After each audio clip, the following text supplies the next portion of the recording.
All right, this episode of the Pocketnow Weekly is brought to you by Ops Genie.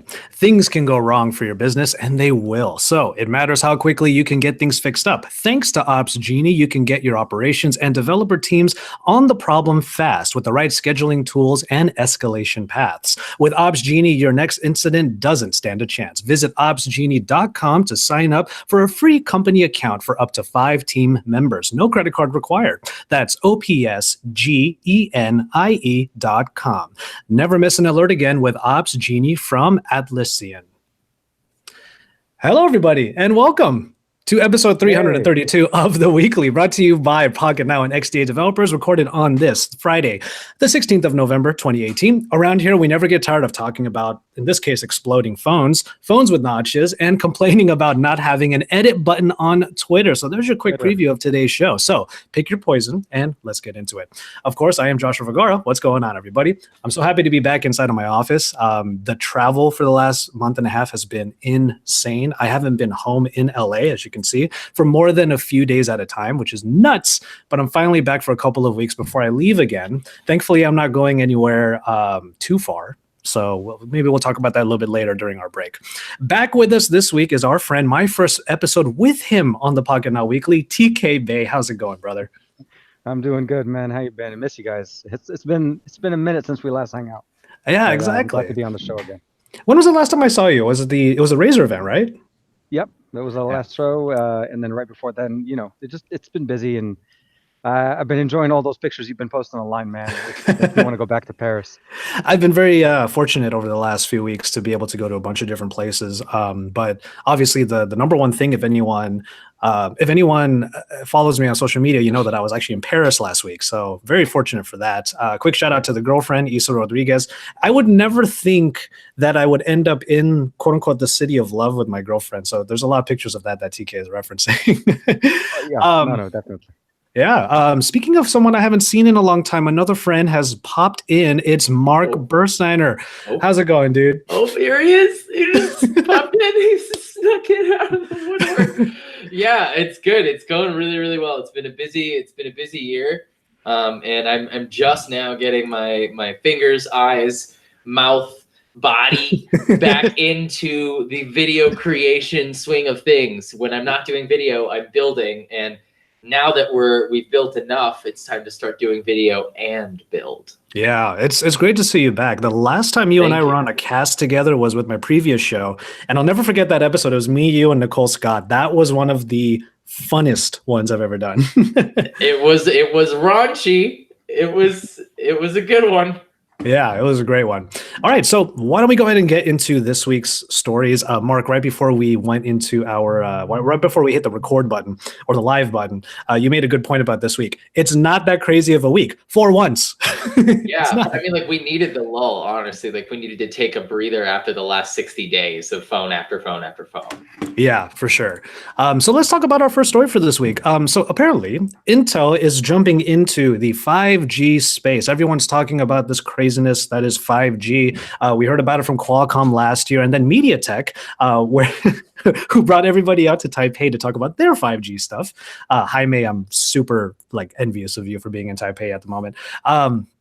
They have announced their own 5G modem that potentially would be able to make it into iPhones. And Apple apparently is going to adopt the 5G Intel modem for its iPhones in 2020. Now, the question here, is that too late for 5G, considering how much we're talking about it these days? No. Come on. No, that's not too late. When we first started talking about 4G, I mean, the first few 4G phones that we got, I don't know if you remember how bad the battery life was on those babies. Oh, yeah. And how long it really did take for it to shake out, exactly what constitutes 4G. We had a lot of 3G and a half phones hitting the market. And that's kind of what's happening right now. There's still a lot of discussion that the term 5G is still very much in contention for what technology actually defines it and who's going to get there first. I think 2020 is a reasonable projection, actually. Things in technology always move slower than you think they're gonna, even though when you're in the slipstream, it feels like they're moving really fast. So I think this timing is spot on. Okay, cool. TK, any thoughts on that? I just realized also you're outside right now. Yes, I decided to. I had to go outside. It was more of why sit indoors? Why not enjoy the scenery, That nature, is true. and Our friends hopefully a battery over. life. Oh yeah, that's It, true. I just realized our friends over on the East Coast right now. If Jaime were here, he'd be complaining about all the snow that's happening, and we don't have that in Cali. So Oh, yeah. no, I wanted to make sure people knew we got sun, we got good weather. We got bamboo. yeah, But as far as the 5G and the networks, yeah, Mark's right on the spot there. We're still at the early infancy of basically even seeing a working model. I mean, Verizon mentioned it with the Moto Mod, a few months ago. We still haven't even seen a working model. So the reality is, 2020 for iPhone makes sense. I mean, Apple's not going to adapt anything that has not been proven. Not only that, is good enough for them that it doesn't actually just kill their phones. Obviously, as Mark mentioned, initial technology always drains battery because it's not optimized. So that's yeah, true. And that's the number one thing that happened to us when 4G first came out. It was just ridiculous battery life. Yeah, So agreed. And I feel like okay, a little bit of snark coming from my side right now, but I don't think anybody has ever said that iPhones had amazing battery life to begin with. So maybe this is not going to be no, that big of a deal. not on this episode, but yeah, no. Yeah, exactly. And the thing is, like, okay, so what about this whole idea? And again, a little bit of snark coming from my side. I'm not trying to be on any one side or the other, but there is this general thought in the technology space that a lot of manufacturers, of course, Android being the other side of things, they will have 5G before the iPhones, and then everyone's going to say that the iPhones perfected something that was started before them. Like, could that be the strategy, kind of going forward? I mean, I mean, if history has taught us anything, Yeah, yeah, that's exactly how it is. it's one It of will those be invented begrudging in late 2020 acceptances. by Apple. Yeah, exactly. Oh boy. All right. Well, speaking of perfecting something before you release it, apparently iOS 12.1 was just way too much for this one person's phone after their iPhone 10 allegedly exploded after being upgraded to iOS 12.1. So I'm looking at the tweet right now, and this is a gruesome photo. Like, not safe for Yeah, life is not the term. Not safe for phone. Wait. Not safe for NSFP is what I'll say here. Yeah. That thing is done. Like, it is done. It's tough on um, both sides. Yep. yeah. So apparently, according to the quote here over on Pocketnow, the iPhone 10 was still updating when you put it on charging, and dark gray smoke started coming from the phone. The update was completed, and as soon as the phone turned on, it started to smoke and it caught fire. Holy hell. That is a nuts. standard charger too. Yeah, Mm. I mean, look, it's 2018. We made it to the point where we're carrying, like, we went to space with less than this, and we Mhm. have one in our, and people like us carry more than one in our pockets. We had to I mean, like, think about how much power we're literally cramming into such a small physical space. One failure, hardware or software wise, can be catastrophic. So don't Yeah. put your phone next to your face. But Yeah. like, what could have this been? He plugged it in. This person rather plugged it in, and it was updating. Like, these kinds of stories, I would expect them to say something like, "I put it under my pillow," or something like that. My guess is if it's new software, it's just regulating voltage, regulating the flow of power. If some rogue cycle gets stuck, Mhm. you're in a position where something's thinking that it needs to be pulling more than it actually needs to be. Yeah. All of these little circuits, both in the chargers and inside the battery, and the software running Yeah. on the actual device, are all contributing to how much power is actually getting pulled or pushed. Is this a No, fear? definitely. Is this a fear for you guys? TK, is this a fear? Like, have you ever had a phone explode on you? Like, is this like, we work with a lot of phones. It's one of those things Yeah. where you play the odds. Like, it has to happen to one of us eventually, right? Right. And the weird thing is, I actually still have one of the first generations Note 7 that never Oof. exploded, luckily. But yeah, from the pictures, you could definitely see the swelling of the battery. It's popping both on the front end, on the back end. So it's something to do with the battery. It's overflowing. The regulator may have just maybe gone malfunctioning. It's isolated, I guess, at this point. We haven't seen many like the way the Note series kind of went on. But yeah, the fact is, you're right. It could happen to any phone if any kind of manufacturer defect goes in. We carry, I mean, this guy has a 4200 milliamp battery, even bigger than the iPhone. Mhm. If- That's true. We don't want to be in a situation where things happen. And like I said, I'm hoping it's an isolated situation. Haven't heard many, but I saw the comments on the tweet. Some people were making him swear that this was true, because some people were just not believing the guy what he said. So it was interesting. And which I say again to all of our listeners: play the odds, guys. If you are one of those people that went into the Twitter, the tweet rather, and commented on it, play the odds. Like, we have millions and millions and millions of these running all over the place, like at any given point. And it might be one of those things where like people don't really report it. They just they throw it away. They don't go on Twitter. There are many different types of climates in the world, and they test them in so many different climates. I would imagine that more exploding phones happen in super hot climates. Yeah, exactly. Because as normally when you're charging it, the phone heats up anyways. Installing an update is very similar to when you're restoring data when you get a phone for the first time. Try to feel the back of that phone. It's working double time, downloading data, installing data. All the processing power that it's really given to you is being used to make the phone workable. So yeah, just be safe, and you don't do the pillow thing, and don't try to put it in a situation where it could get doesn't have enough air. But unfortunate. I want to do with the iPhone 10. I want to do a video at some point about like watches, smartwatches, and mostly fitness trackers, because I'm a big advocate of like, instead of having the phone next to you to do things like sleep tracking, wear something to do it. And I literally have one. I have a smart ring that I just got recently. I'll talk about it at some point. But yeah, things like that, much better for what you're trying to do if you're sleeping with your phone next to you. Right. Okay, so from Apple, we move to its competitor, and Samsung just had their developer conference very, very recently, and it was there that there were a number of bombshell, let's say, kind of weird for me to say bombshell after our last story. They had a keep number. The conversation going, bro. Yeah. I know. They had a few big announcements, and one of them in particular is it's the rumor mill that's actually moving now on the Galaxy S10, the anniversary edition, if you want to call it that. Maybe they'll call it the SX. I hope not. It's going to be the S10. But one of the biggest announcements regarding this future phone is that apparently Samsung is indeed going to move away from what has differentiated them from current phones and actually adopt the notch. Okay, hot takes. Notches, hate them, don't hate them. Will you hate it on a Samsung? I'm fine with it. I mean, look, this year I was bored out of my mind this year phone-wise anyway, right? Oh. Notches were always a stepping stone. Not my favorite thing, but even on the Essential phone, it melted away and stopped bothering me. It doesn't really bother me very much on the Pixel 3 XL.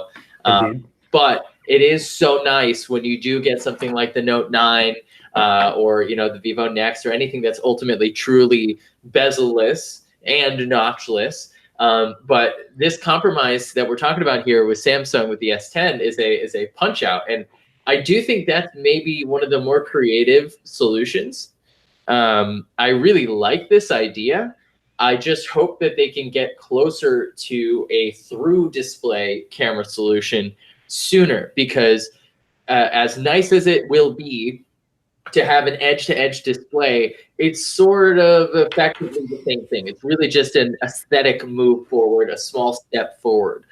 You're ultimately still going to have a chunk of this display that's relegated to that punch hole or to whatever pseudo notch it is in that context. Not until we get straight through the screen are we going to see a scenario where the camera really sort of goes away and appears in the appropriate context. But I am really amped to finally see Samsung doing more in terms of pushing the envelope in terms of form factor and what we expect from our devices. I keep hoping, I keep saying year over year, maybe this will be the year that manufacturers start doing something more exciting than a glass sandwich. We just saw the red hydrogen with metal and carbon fiber and all this stuff that you do make sacrifices for, but it's time to start exploring more in terms of the materials for the oodles of applications that we're going to start using these devices for now that they are quite so powerful. I cannot wait for us to move away from these consumption and attention retention devices and more toward a tool that we use in our everyday lives with our hands, which we don't really use our phones for very much for today. I see a couple of people in our live chat saying they like the punch out because it's not egregious as far as notches go. But also, don't we just love Samsung's terminology here? Like, I'm looking at the article now and it says that they have the punch out, which technically is the teardrop. And then we also have the ultrasonic in-display fingerprint reader. It's an in-display fingerprint reader, guys. Come on. Their own, and then the Infinity O display, which, I mean, who knows what kind of jokes can come out of that. TK, some thoughts about this particular device. Rumor mill, obviously, we're going to see it in a few months. But what do you think? No, definitely. It's I think I think where we have this is a kind of a stepping stone to what Mark was referring to. It's that hopefully the behind the display type of technology. I think the obsession of having that whole bezel-less thing, we've seen different manufacturers. The notch is not always going to be the answer. You have the slider option with the cameras in the back, kind of like the Magic 2 did, or even the Mi Mix 3. But the reality is, I think once we can get behind that, where the fingerprint sensor is now behind the display, getting the camera behind there, that just kind of fixes the issue, and then hopefully we can start breaking away from the sandwich kind of concept, getting maybe different form factors, something a little bit better. So I'm all for it.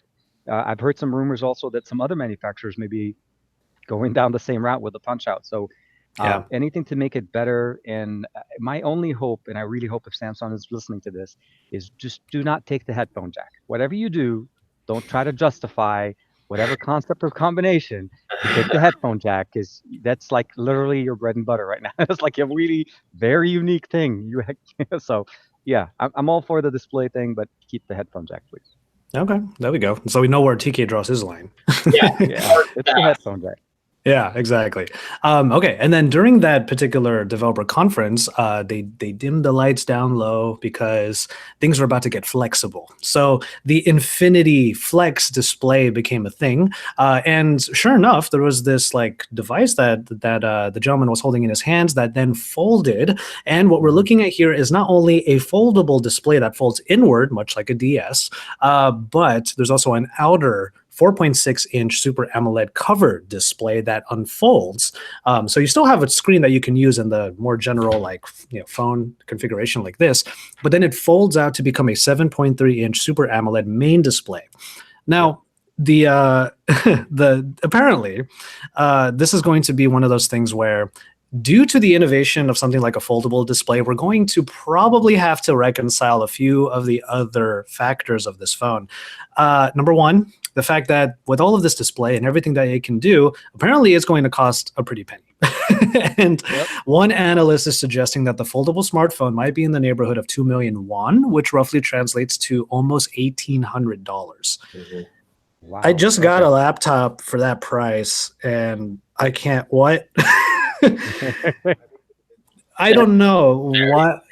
Yeah, that's a lot, right? And oh my goodness, I just don't know how to feel about a phone like that.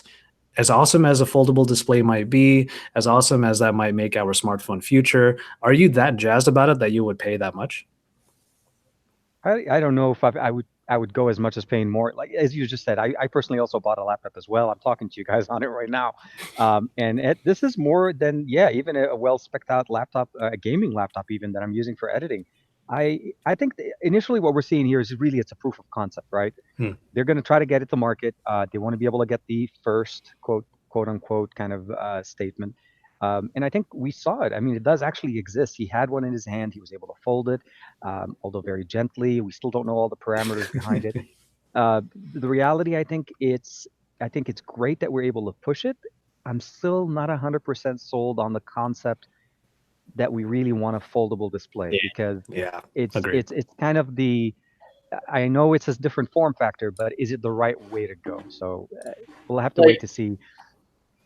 I agree. I totally agree with you, dude. I still haven't. I've seen Westworld. I've seen. I love technology. Like Fisher and I both love Westworld. So I'm in hypothetically and in theory, but in practice, in the more practical sense, I'm not 100% sure. What I do think I'd like to see more of is just a little bit more outside the box thinking, like we were just saying with the whole punch cutout, like more along those lines. Because in fact, I think in the show notes we've got this article to this other Samsung clamshell flip phone display, and I think maybe there's a lot more opportunity there to try and get us to where we need to be more practically in terms of the features and benefits of what we get out of the device, whether that means taking that outer display and replacing it with something that is low power, lo-fi, maybe it's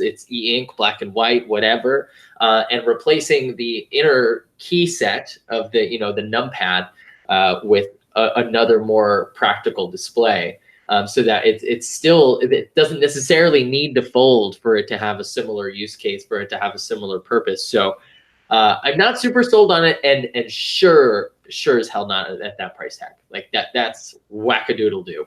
Yeah, for sure. And personally, I would feel like a foldable display would make for a phone. I mean, I know that a lot of us, especially in the tech space, that we do like shows like this, we say that, make the phone thicker. Who cares if we get features that we want?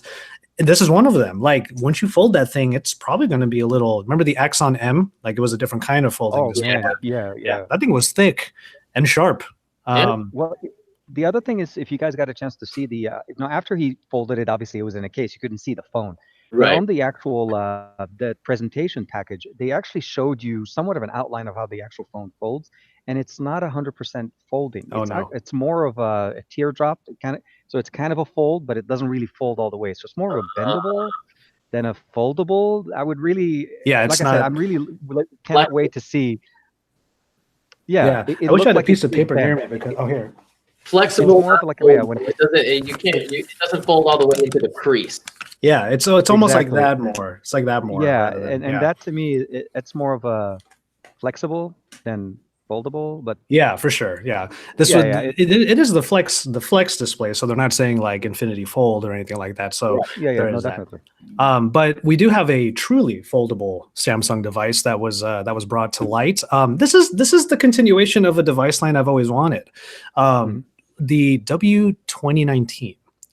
Which I don't know if 2019 means next year, but so basically this is a flip phone. I miss flip phones so much.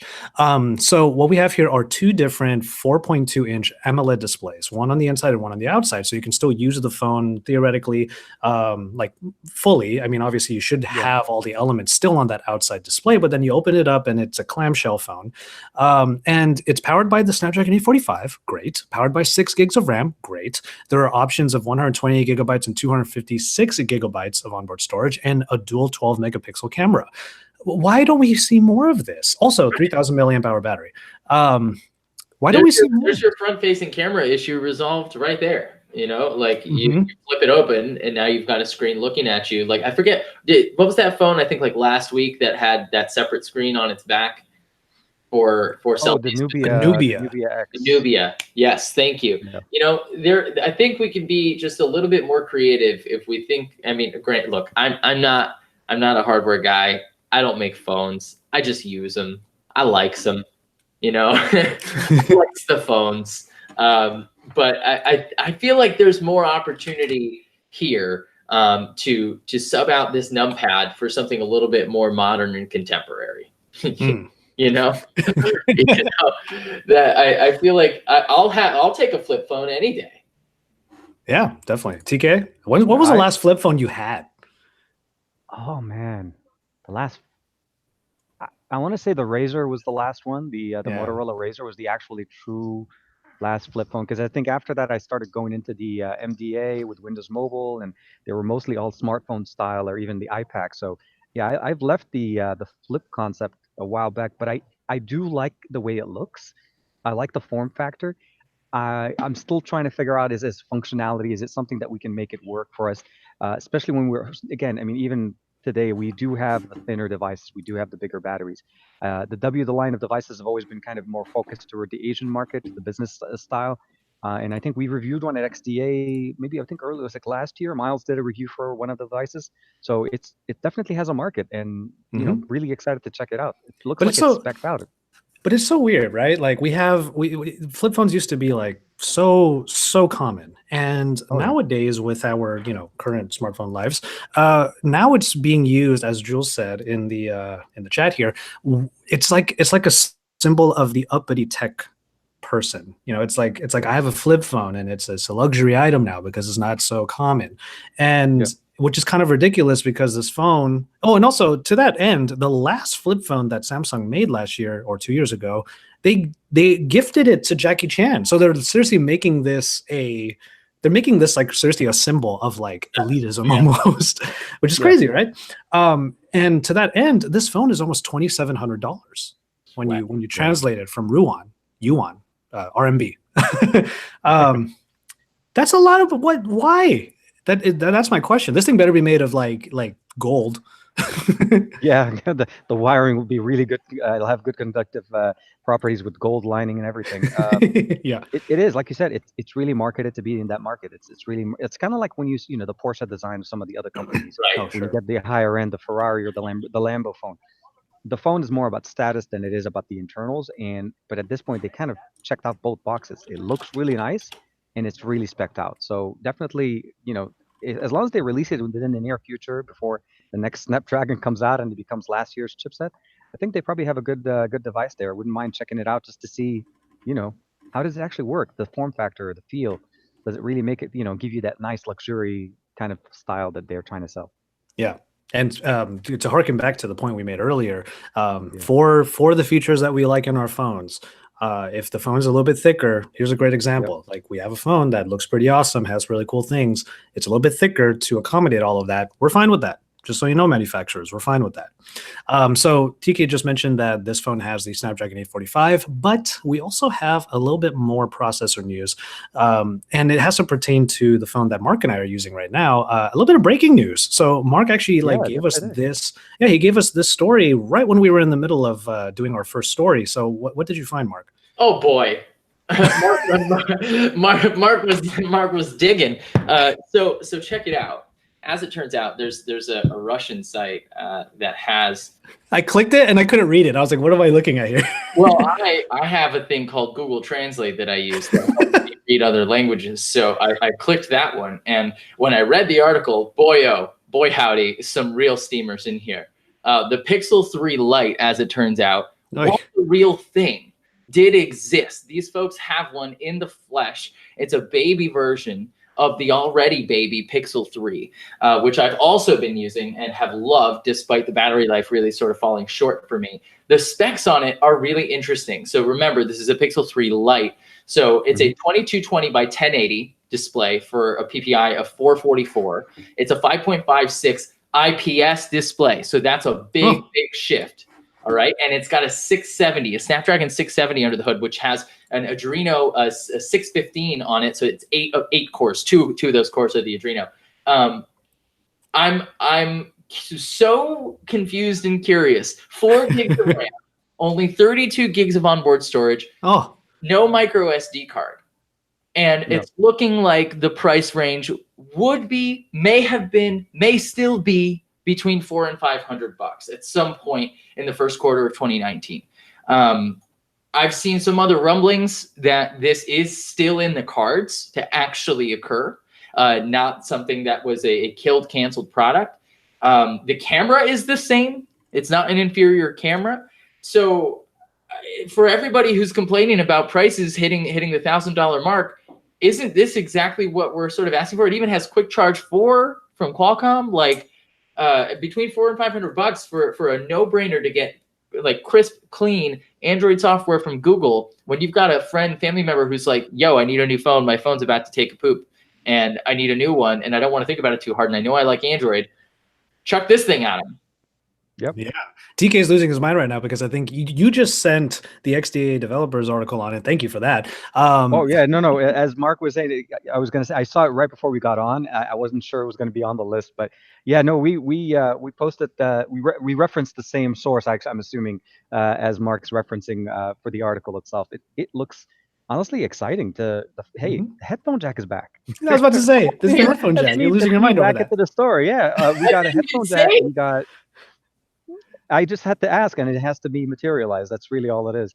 Yeah. But no, it does. I really like the form factor. I finally have the opportunity to play with the Pixel 3 on my channel, and I really like the form factor. I love the Pixel 3 XL. I've always been an advocate of bigger phones, bigger displays, but that form factor does something. It's weird. It's small, but it's powerful. and getting it to, there's a big market for people that, don't want the massive phone. This definitely answers it. The budget price is always going to make it appealing, and having Google's AI, and well, having the AR core behind it, the processing power to generate night sight, great pictures. I think it's a no-brainer. Yeah, this is going to be a really, I mean, if they get it before the holiday, they'll have better sales, because if they try to shoot for 2019, it's going to be a little bit after, but I think it'll still do well. 845, all the stuff. Jules is chiming in our chat over here. By the way, I just realized I didn't really introduce Jules. Is in the booth, obviously. So Jules is chiming in the chat here.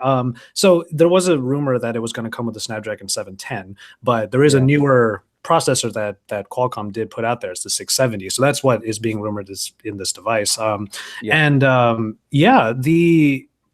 I would love to see this, and I almost feel like this would have been called something like it's weird, but you have Android One, and the price point and the specifications of something like this seem like the kind of thing you would release in the markets that Android One and Android Go are all a part of.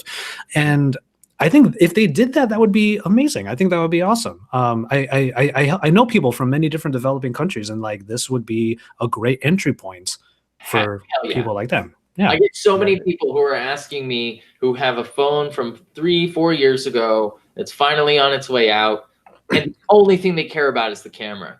The only thing they care about is, I want a good camera at an affordable price. The rest they can take or leave. And there's no device on the market right now that I can send to them for, even they're willing to pay $500 tops, up to like $600 in some situations. But if you want the best camera on the market, there's no way to do that without spending $700-800+ at this stage. This fills that role. Yeah, 100%. And I think I really hope this does materialize, and it's not just vaporware or rumors. Yeah, I mean, obviously 100%. We see the hardware, but I'm hoping that it's true hardware. Yeah, and this would give a lot of phones a run for their money in terms of just like actual normal. I'm saying normal people, average person sales. Because let's face it, we're not normal. Like, we would look at this and be like, yeah, but I have the XL. But there are so many people out there who would be able to go to their carriers, go to their go to stores that are in their local areas and see a $400 Pixel. That's unheard of. That's something that we haven't seen since the Nexus days. And that's what I got so excited about the Nexus 4 in the first place. Like that's what the Nexus 5 was for. It was the workhorse. For sure. Okay, so shifting gears one last time, going back to Apple a little bit. There's a bit of peripheral that's going to be used for the brand new iPad Pros that came out, and also the Mac Mini. So the whole idea here is it's a product called Luna Display. Now, apparently Luna Display lets iPads become wireless displays for the Mac Mini. Now, I've seen so many tweets over the last number of days about the new iPads, about how people are trying to use them as their laptop replacements. And like, while there are some really great aspects to the iPad, especially the newer ones, while there's some wonderful aspects to them that do replace certain features of a laptop, it is not a one-to-one laptop replacement. There's just no way. Quick shout out to I think it was Marquez Brownlee who actually said on Twitter, and I laughed when I heard this, or when I saw this, the iPad Pro is still it's a great tablet. It gets really close, but it still has iOS, and that's the number one problem. It was something I'm paraphrasing. Exactly. Yeah. So if it had a better, now here's the thing, instead of using it as a full laptop replacement, why not use it as a display? So that's exactly what they're doing here. So what it does here is essentially it's a Wi-Fi dongle that enables users to bridge the Mac Mini to the iPads as an extended display, which kind of makes a lot of sense. I didn't even know that the iPads, or iOS rather, would allow for that kind of functionality. So it's kind of nice that they have that. So any thoughts on this? Do either of you use iPads? Have you used the new one? Have not used the new one. Would love to. I mean, it's a beautiful device, but as you said, it is running iOS, and I have work to do. So I can't imagine how. I mean, if I were an artist, if I only relied on this device for creative creation, like ideation and almost like a digital version of a notebook, Yeah, okay. I can definitely get away with, shooting off some emails here and there, but I can't open Premiere on that thing. I can't do 89% of the things that I need to be able to do. Like if I'm editing a deck, I'm in InDesign. If I need to edit a vector, I'm in Illustrator, full on proper. And I know that Photoshop proper is coming to the platform, but things like this are like really cool parlor tricks that I hope Apple realizes they need to stop making a market for. Products like this simply wouldn't exist if Apple would double down on its users that use their products the most and the most effectively. And I don't think that's what's happening here. I think we're sort of still in that weird transitional period where the C-suite of execs at the company is still sort of figuring out what to do after Steve's ideas list ran out. So I think they've got a lot of tunnel vision on iOS. And I mean, in what scenario are you really going to use this? Like, it really feels like what the iPad needs right now is boot camp. Yeah. Personally. Okay, TK, some thoughts on the iPad Pro, the Luna display, any of these things before we get into our break. The reality. So this, just as a point of reference, using an iPad as an external monitor to a Mac is not necessarily a new thing. We've had different solutions in the past using wired connections and downloading apps on them on the iPad. So the way this is implemented and why it's getting a lot of traction on social media, it's because it's using both of these two technologies and introducing touch interface into the Mac system. Because of the actual iPad being a touch display, when you're using it over Wi-Fi with Luna, you're able to actually use touch display activity. You can actually interface with the UI with touch. And that's, I think, why it's kind of catching a little bit more. And because it's on the Wi-Fi, I think the article referenced it is you can literally walk away from your iPad mini and still be able to connect to it and interface and get all the functionality of basically a Mac OS interface. Is this the right solution? It depends. If you really want to get an iPad that I think for all intents and purposes is a great iPad. It's just, as Mark said, I don't think can replace a productivity laptop at this, especially with the things that we need for content creation, maybe for content consumption, but not creation yet. I think it's overpowered for what it does. And iOS needs to be, basically it needs to move away. They should have it maybe an option having to boot up Mac OS. Maybe that may be an option. It has a USB-C port, which is really good. At least they're moving forward there. The speakers, and I don't know if you guys saw the Jerry Rig video this morning. That just made me cringe. Apple beating Samsung at the display thing. Oh, that's right. Yeah.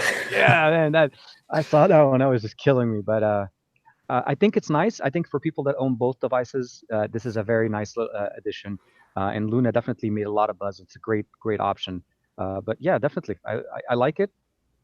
For what it does. I don't think it's really going to be replacing our laptop anytime in the near future. Yeah, some quick thoughts from Jules before we go to the break. The impressions of it so far, as he's seen, say that it's low latency, so it could be a viable solution. Personally, I think of it as like I'm always thinking of portable rigs. I even travel with an eGPU to further power my my MacBook X Pro, so I'm not adverse to extra bits and pieces to make my laptop experience better. But yeah, the Mac Mini, you got to plug it in. But I think to myself, the Mac Mini, that's cool. Then you have the power adapter, and then you have the iPad. That's actually not a terrible travel rig. Now that I think about it. It'll fit in your backpack, and you can have it up and running in any hotel. Yeah, for sure. All right, cool. Well, those are all of our short stories for today. Let's go ahead and jump into a quick break before we dive into our main topic. Okay, here we go.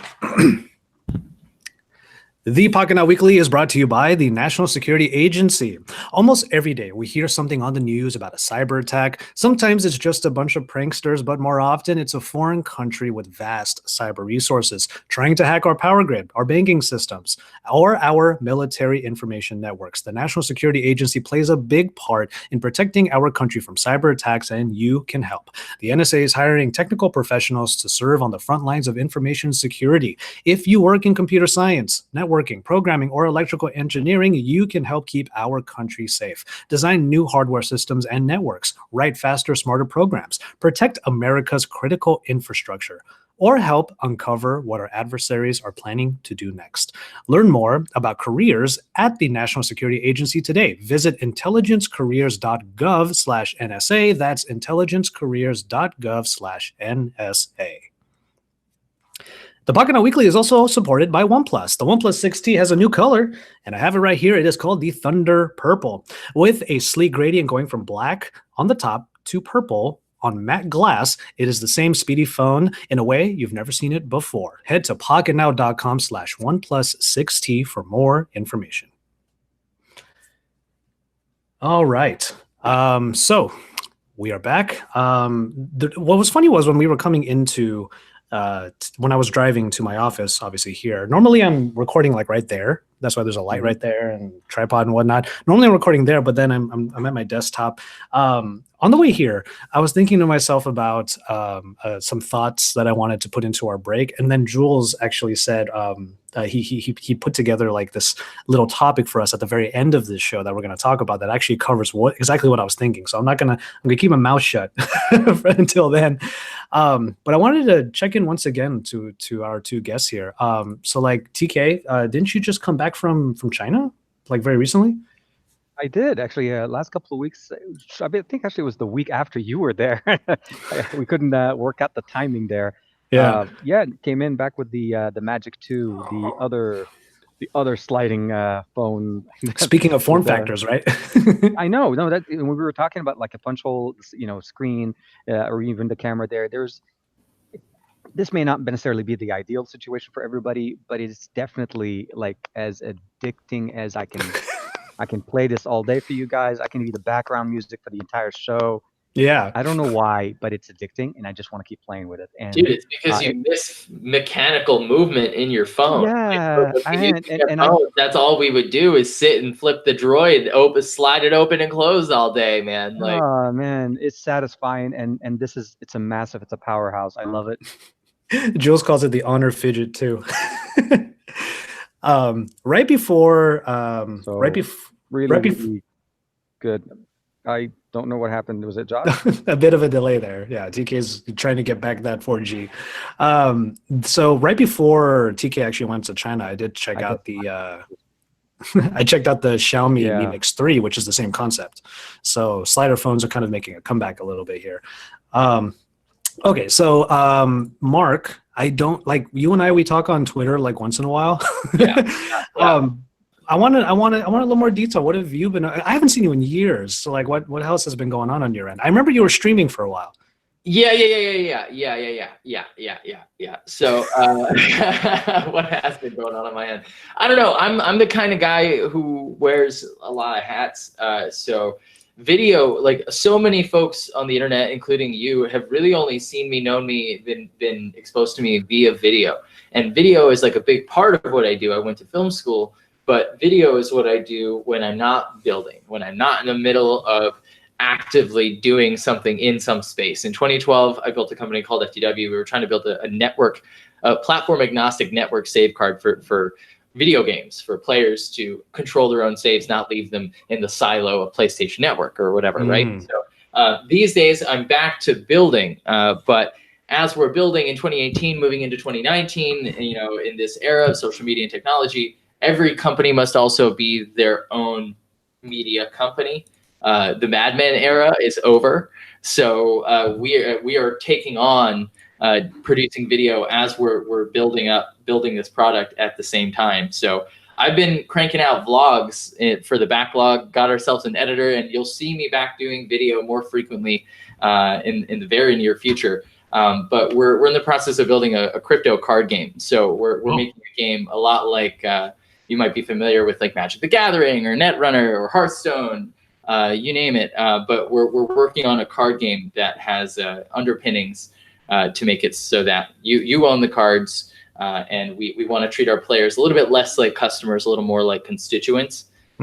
So that's kind of like a loaded phrase, but ultimately what it means is we want to build this game that's going to outlive us, something that we can maybe take to space with us as the human race. and something that players own the rule set for. Not something that we are making unilateral decisions about, like you see with Wizards of the Coast. Something that players, through play, through the system, are able to define the future, the destiny of the game. Nice. Nice. That all sounds awesome. And honestly, like, I'm really happy that after all of the travel that I've been doing, that when I come back, it's to you two gentlemen. You two are like some of my favorite people. So like whenever you guys want to be on, or whenever we need anybody, you guys are on the short list for sure. Hopefully our audience, you guys enjoy these two as well. They are awesome. So make sure you follow them all over the place. I mentioned that we were talking on Twitter earlier, Mark, and our main topic, or one of our topics for today, has to deal with the fact that sometimes you might tweet something you don't want to tweet, and you wish that you had the ability to change that. So apparently, a little while back, the Twitter CEO was actually saying that they are playing with the idea of adding the edit button on Twitter. And Twitter CEO Jack Dorsey, he went to the Indian Institute of Technology in Delhi to launch a new campaign called Power of 18. And that ended with a question of, when is it going to get an edit button? When will tweets have an edit button? And he made a lot of really good points, that the edit button would be used in a number of different contexts. Number one, it would be a way of just correcting mistakes, but it also would be a way of actually changing a narrative. And that might actually be a bit hurtful when you think about how viral and how popular tweets themselves can be, and how they might actually shape public opinion. So I wanted to just ask you guys, how do you feel about an edit button on something like Twitter? We obviously have edit buttons everywhere else, and Twitter is the last frontier, apparently. Mm-hmm. This is such a big topic, dude. I have a video in the works, actually. I think I can share the name of the channel. The channel is going to be called Future Mark. That's me. And the flagship video series are the future of. So one of the videos we're doing is the future of Twitter. And this is a topic in particular that is top of mind. Twitter has always been a company that's focused on what's happening now. But Twitter has, especially over the last 3 years, really shown their true colors in that they're really more interested in the bottom line than the integrity of the platform, or in the well-being of their users. And the edit button, I think, is one of the things that's worth talking about. There's a bunch of other really big issues, like the prevalence of Nazis on the platform. But the edit button is contentious in its own right for many, many good reasons. I know that I've tweeted things very, very frequently where I need to correct something for the sake of a typo. And I think that the consensus is the ideal scenario is a sort of like a buffer, a waiting period. Either you have 5 minutes to edit this tweet, or maybe when you click the tweet button, there is a 30-second to 60-second buffer before the tweet is actually published, almost like Gmail undo send. Yes. But I think the conversation around more long-term editing features, I think, is sort of like a non-starter because of the ephemeral nature of how Twitter's sort of supposed to be used. Being able to go and edit a tweet after the fact, days, weeks after the fact, is not it's not representative of what actually transpired. And even if you put some sort of a safety valve in place where other users need to sort of like request the tweet or whatever, there's a simple way to game it is the issue. I think the more exciting question that's been floating in my mind is, what if Twitter bothered to actually lean into the ephemeral nature of the platform? What's happening now has always been their tagline, and the ephemeral nature of content has been on everyone's minds over the last 2-3 years, ever since the stories format rose to prevalence via Snapchat and Instagram stories. And maybe it's time for Twitter to institute a rolling window, a revolving door of tweets, where it's a setting that's baked into the account saying, I want my tweets to be live for a week, and then after they're live, scrub them. I think the conversation around an edit button quickly not devolves, but moves off into these tangential arenas because it's actually a smaller facet of a much larger problem, and it's about how Twitter wants their platform to be used. I'm really intrigued by the video that you're talking about. I want to see it after you've so eloquently put all the issues into place like that, which makes perfect sense, right? Because the whole problem with giving even the ability to delete, as Jules has just mentioned, even giving the ability to delete a tweet can also delete accountability. And granted, we do live in a world now where the moment something sensational happens, people hit that power and bottom volume down button immediately in order to document it and have it available forever. So that's the weird conundrum here, is that would an edit button actually combat those kinds of things? Probably not. And also they were saying in this article here, or rather Dorsey was saying that we're considering edit, but we have to do it the right way. We can't just rush it out. What is the right way if edit is an all-together type of thing, if it's an all-encompassing thing? Yeah, give everyone the ability to edit their tweets, but how do you police that? Should they police that? It's a crazy thing. And TK, I want to hear your thoughts on that. It's always, yeah, I mean, you're right. It's going to be a challenge regardless of the fact is, do we want to be able to edit? I think if they had to approach it from maybe more of a pragmatic way, would be to give us basically an edit history, right? So allow the user to change the actual tweet, but allow to be a way for people to be able to see the original tweet. So even if you correct it, what you look at the tweet, you get the true, final version of it, and you'll get that little asterisk at the end saying it edited. And then at that point, you click it, and then you can see the original. Yeah, and at least at that point, you realize that going in there to edit, to change what you said is pointless.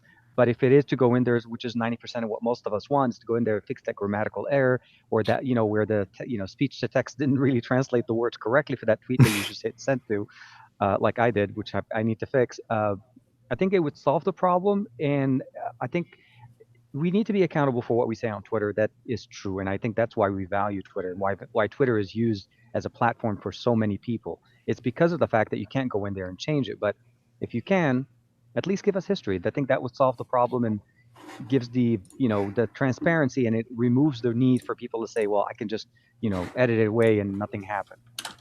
History stays there. They have the space.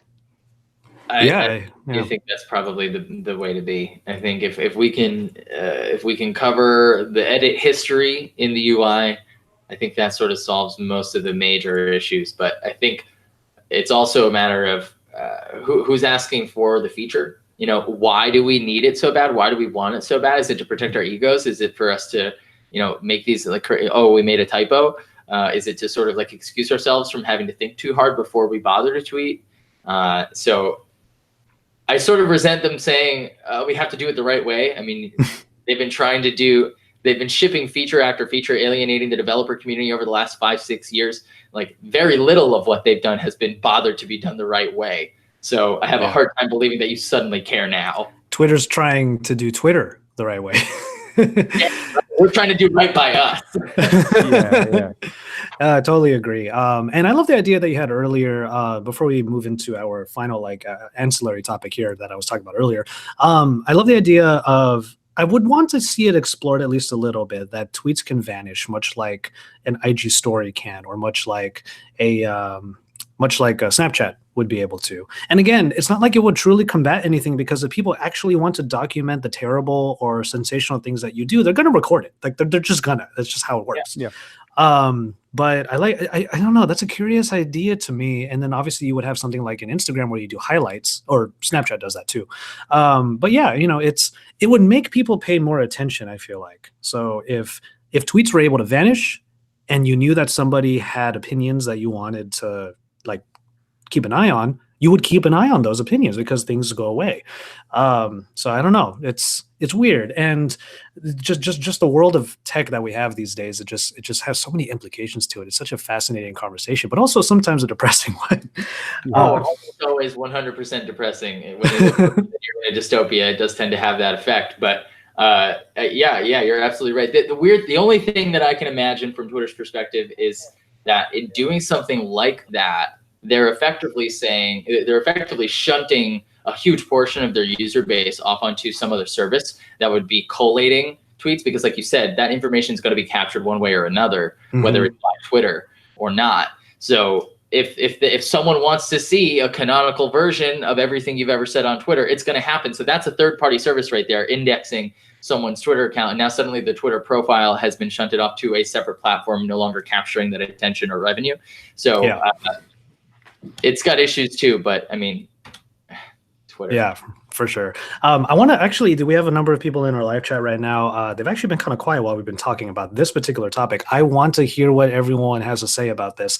Edit button on Twitter. Ironically, we're going to have you say it on Twitter with the hashtag PNWeekly. So let us know what you think about this particular topic. I think this is the kind of stuff that we want to dive into. Like, device world is one thing, but the actual implications behind our tech is something that I'm always so passionate about. So let's hear what you all have to say with the hashtag PNWeekly.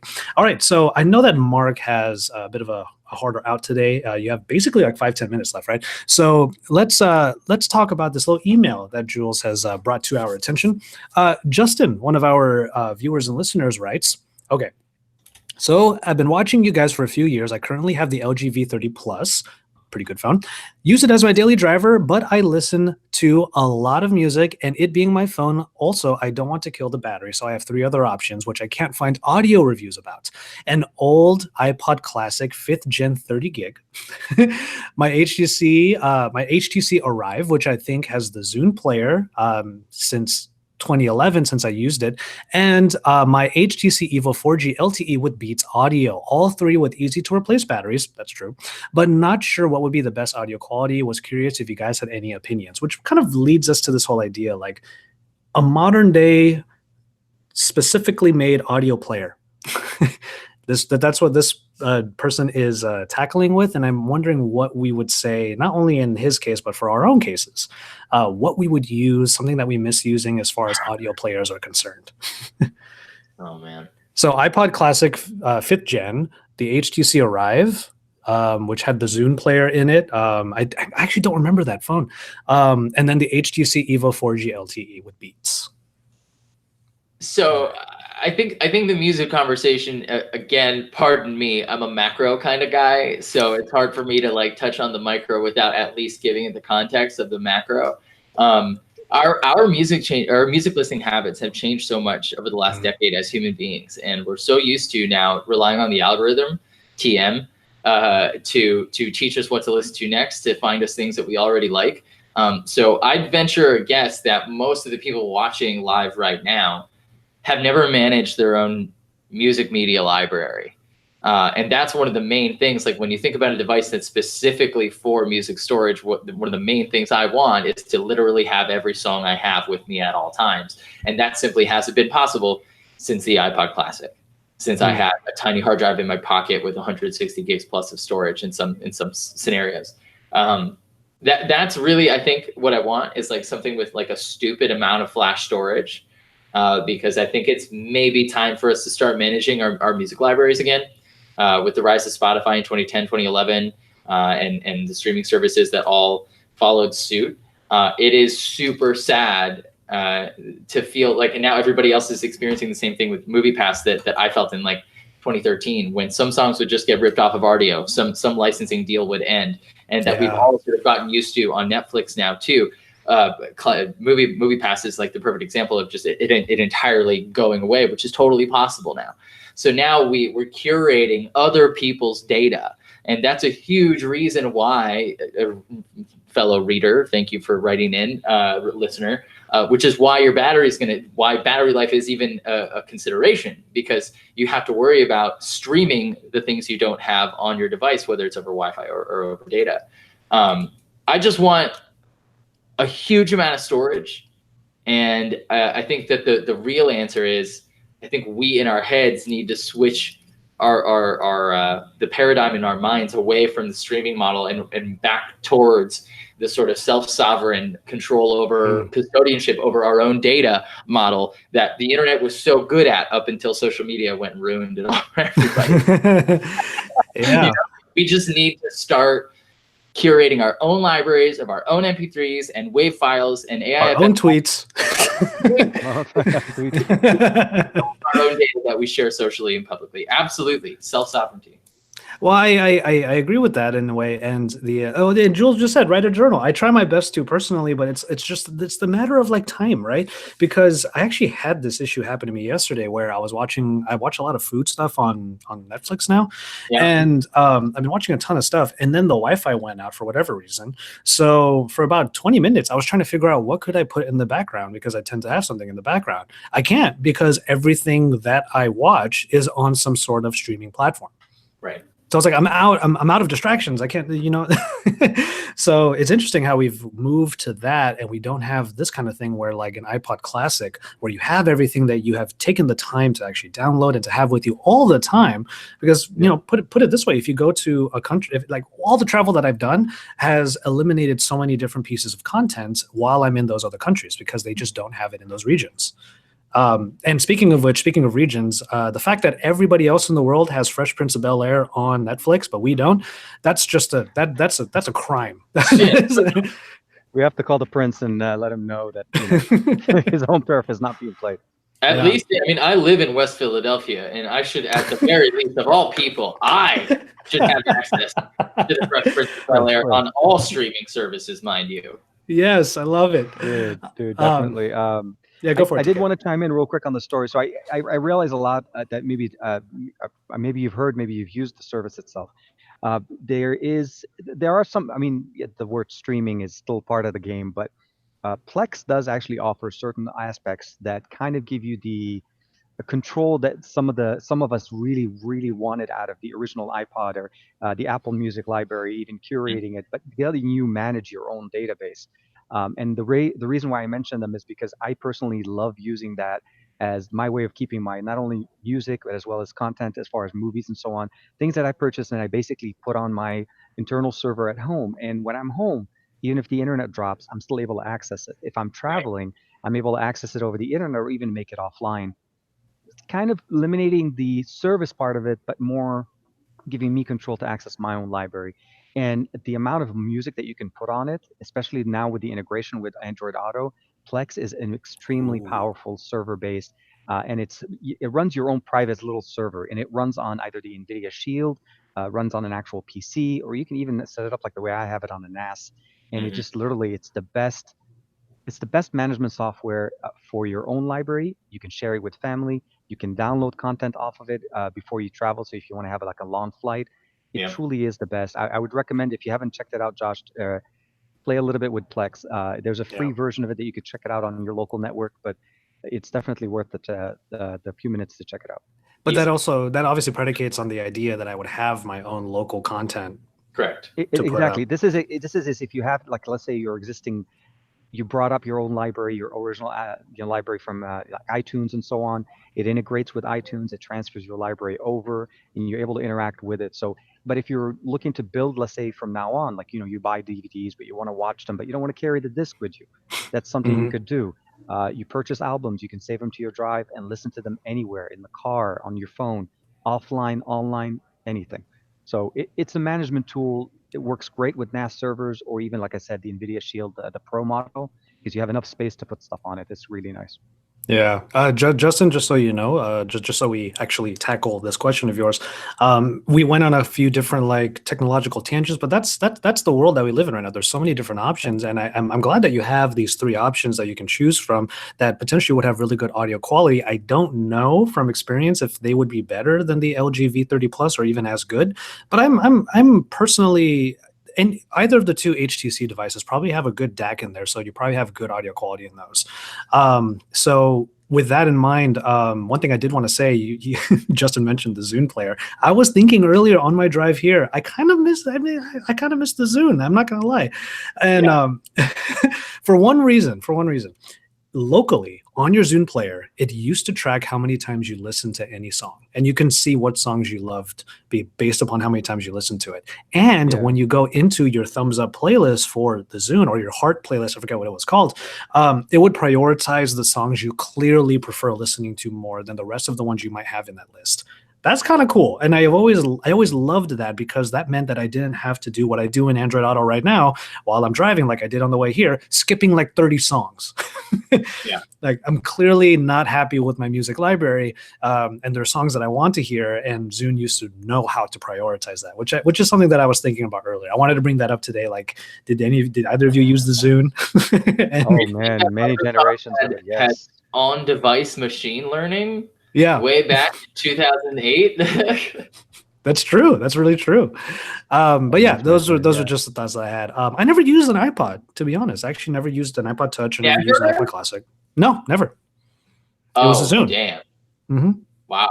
Yeah. It was more this on the Zune side than the iPod. Yeah.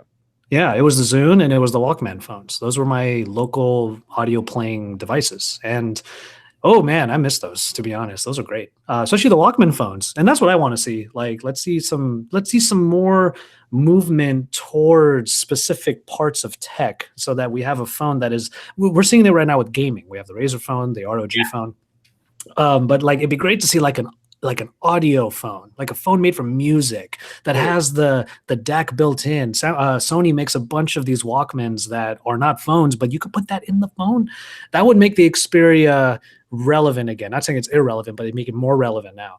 That kind of thing. And speaking of those types of players, Jules actually said he sees a lot of stuff on Amazon that are like 8 gig players that are running for about $50. You might need to spend more to get more storage, but if you're using the iPod Classic 5th Gen 30 gig as your reference point, it shouldn't be that hard to get a 16 or a 32 gig audio player that potentially has a really good DAC in it for good audio quality for something like $100, maybe $150 at the most. And I understand that, price is different for everybody, but those are options that you have.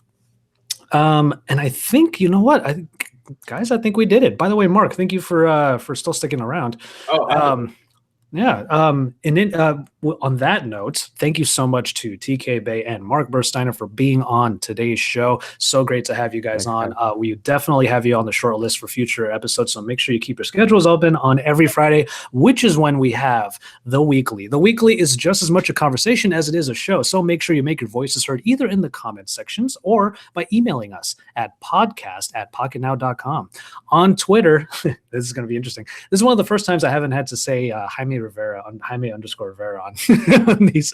On Twitter, TK is at TKDSL8655. So you can find TK on Twitter. Is that also, that's not your Instagram, is it? It's the same one for Instagram. It's the same one. It's the same for both. So the Twitter and Instagram. Mark, on the other hand, is at Mark B. Very simple.